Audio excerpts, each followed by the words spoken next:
Bagaimana aku takut miskin, sedangkan aku adalah hamba dari yang maha kaya.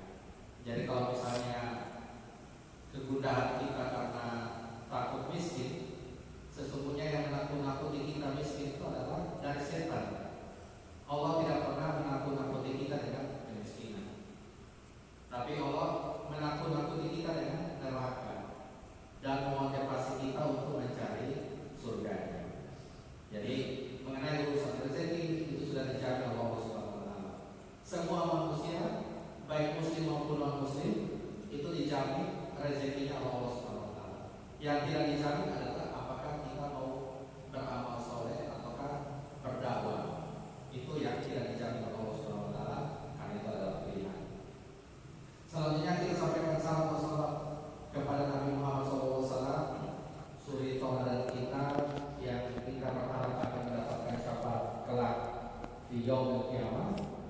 Nabi Muhammad SAW adalah seorang Rasul yang menjadi suri tauladan untuk kita semua. Apakah itu membangun keluarga atau menciptakan generasi yang bertakwa. Kalau kita ingat perjuangan Rasulullah SAW, Rasulullah itu membangun agama ini dari nol. Bapak Haji dan Bapak sekalian, dari nol di Mekah seorang diri dengan banyaknya rintangan dan hambatan, kemudian mengislamkan istrinya Khadijah, lalu sahabatnya Abu Bakar As-Siddiq radhiyallahu anhu, dan juga 20 orang di awal fase awal Mekah yang disebut dengan as-sabiquna awal, orang-orang yang generasi awal yang dijamin masuk surga. Jadi itulah suri tauladan yang terbaik, dan Rasulullah SAW menjadikan akan memberikan syafaatnya kepada umatnya yang bertakwa. Baik, selanjutnya kita akan masuk di bab yang kedua, pilar-pilar nafsiyah Islamiyah. Kalau pekan yang lalu kita sudah bahas ciri orang yang beriman itu, yang satu adalah bersegera menuju kepada ampunan Allah, tidak menunda-nunda amal kebaikan. Begitu ada kesempatan langsung dilaksanakan. Jadi kalau orang yang jahat itu, bapak-bapak sekalian, dulu ada ungkapan Bang Nabi, kejahatan itu muncul bukan semata-mata karena ada niat, tetapi karena adanya kesempatan. Jadi waspada. Itu orang jahat. Bagi kalau orang langsung disambar. Bagaimana dengan kita yang beriman? Harusnya bagi ada peluang kebaikan kita langsung sambar. Jangan menunggu itu kan bisa nanti. Padahal kalau kita tunda malah tidak bisa. Sudah banyak cerita seperti itu.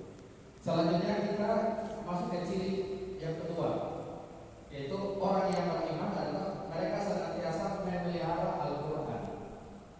Harusnya orang beriman itu selain tidak menunda-nunda kebaikan, bersegera, dia juga dekat dengan Al-Quran, menjadi sahabat sohibnya Al-Quran. Kalau pinjam bahasa muda sekarang, jadi menjadi yang akrab dengan Al-Quran. Di bab yang kedua ini, ulama yang menulis buku ini mengatakan Al-Quran yang mulia adalah firman Allah Subhanahu wa taala. Al-Quran diturunkan kepada Rasulullah Muhammad SAW melalui wahyu yang dibawa oleh Jibril, baik lafaz maupun maknanya. Membacanya merupakan ibadah, sekaligus merupakan mukjizat yang sampai kepada kita secara mutawatir. Nah, mutawatir artinya semua sahabat setuju dan tidak pernah putus, semua meriwayatkan sampai kepada kita.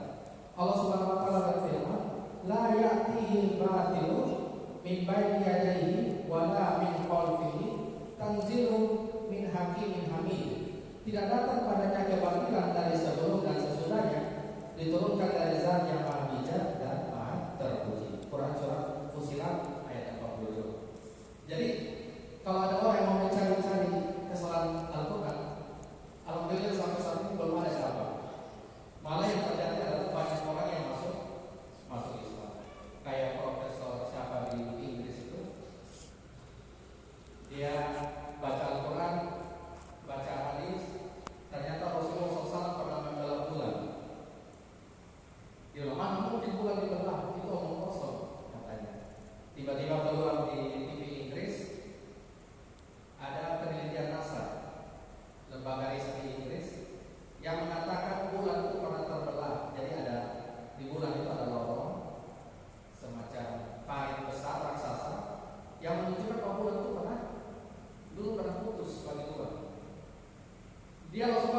duduknya, buka Al-Quran, dia baca Al-Quran, dan kemudian sekarang dia menjadi mu'alaf, bahkan ketua mu'alaf di Inggris, dan telah mengislamkan banyak orang di Inggris. Al-Quran adalah kitab yang dijaga dengan penjagaan Allah sendiri. Allah Subhanahu wa taala berfirman, "Inna nahnu nazzalna dzikra wa inna lahu lahafizun." Sesungguhnya kami telah menurunkan Al-Quran dan kami pasti akan menjaganya.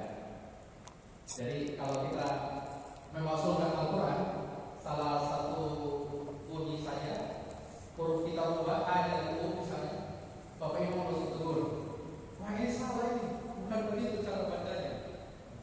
Jadi sangat sulit untuk dipalsukan. Dan bahkan Al-Quran itu adalah kitab yang membuat semua jadi mulia. Al-Quran ketika diturunkan kepada Nabi Muhammad SAW, maka Nabi Muhammad menjadi Nabi yang paling mulia dibandingkan dengan Nabi-Nabi yang lain. Bahkan ketika Rasulullah ini hijrah, Isra Mi'raj ke atas, Mi'raj naik ke Sidratul Muntaha, itu Nabi Muhammad SAW diminta untuk memimpin sholat arwah-arwah dan seluruh Nabi dan Rasul yang pernah diutus di dunia ini. Jadi kita tahu Nabi dan Rasul itu, Nabi sekitar 300.000 orang, Rasulnya sekitar 25.000 orang. Jadi 300.000 Nabi ruhnya dikumpulkan di Masjidil Aqsa, dan Nabi Muhammad SAW yang memimpin sholatnya sebelum naik Mi'raj ke atas. Ini menunjukkan bahwa kepemimpinan Nabi Muhammad SAW di atas seluruh Nabi dan Rasul. Dan bukan saja kepemimpinan secara akhirat, ternyata di dunia ini diakui oleh para penulis kitab.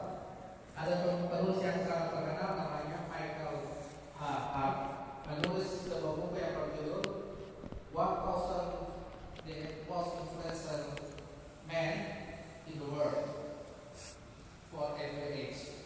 Yang artinya 100 tokoh paling berpengaruh di dunia ini sepanjang zaman, dari Nabi Adam sampai hari kiamat. Jadi penulis ini berkeyakinan bahwa Nabi Muhammad itu orang nomor 1. Karena Nabi Muhammad tadi yang saya sebutkan hanya dalam waktu 23 tahun bisa mengislamkan Mekah, Madinah dan seluruh Jazirah Arab. Ini prestasi yang belum didapatkan oleh nabi-nabi dan tokoh-tokoh berpengaruh di luar Nabi Muhammad SAW. Yang tulis ini bukan orang Islam.